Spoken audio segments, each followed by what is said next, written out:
April 1 तारिख ओडिशा दिवस और जगतसिंहपुर जिला महोत्सव कल्लोल को महाआडंबर पालन कर जिला प्रशासन पक्षर एक सांबादिक सम्मेलन अनुष्ठित हो जिलापाल जे सोनाल अध्यक्षत आयोजित सांबादिक सम्मेलन में जिलार समस्त सांबादिक माने जोग देथिले।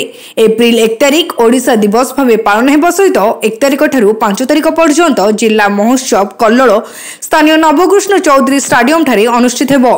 प्रतिदिन संध्यारे साधारण सभा सहित विभिन्न सांस्कृतिक कार्यक्रम अनुष्ठित हो। एप्रिल 3 तारिख जिला जन्मदिवस रे ओडिशार मान्यवर मुख्यमंत्री मोहन चरण माझी जोगदेवार कार्यक्रम रही। तेबे 5 दिन धरी चलिबाकु थिबा एही जिला महोत्सव रे पुलिस मेला सहित विभिन्न प्रकार खाद्य स्टॉल मान मेला उपलब्ध होगा सहित बॉलीवुड कलाकार माने मध्य जोगदेबे बोली जिलापाल कहिसंती। आमर एप्रिल 1 रु 5 भितर आमर जिला महोत्सव जार ना कल्लोल से हबाकू जाउची।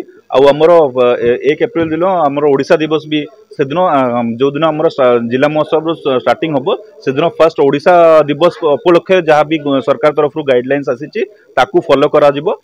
आमर जिलार सबु जिला को ऑनरेबल मिनिस्टर्स मैंने अलॉट होती आम जिले आमर जिलार मिनिस्टर जिलार ऑनरेबल एमएलए पारादीप श्रीजुक्त संपद स्वाई सी चीफ गेस्ट रहिबे।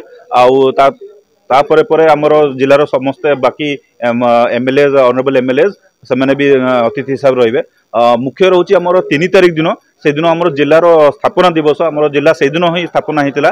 तो सेटा आम पई बहुत गर्वर और खुशीर कथा कि ए वर्ष honourable chief minister Odisha Shriyukta Mohan Charan Majhi सी आमर चीफ गेस्ट हिसाब से आसबे से दिन आउ सहित ऑनरेबल मिनिस्टर श्रीयुक्त पृथ्वीराज हरिचंदन सी भी ऑनरेबल गेस्ट हिसाब से योगदान करेंगे 3 तारिख दिन।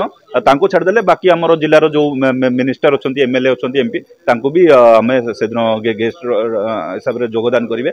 जगतसिंहपुर रीता साहू रिपोर्ट तीर्थक्षेत्र लाइव।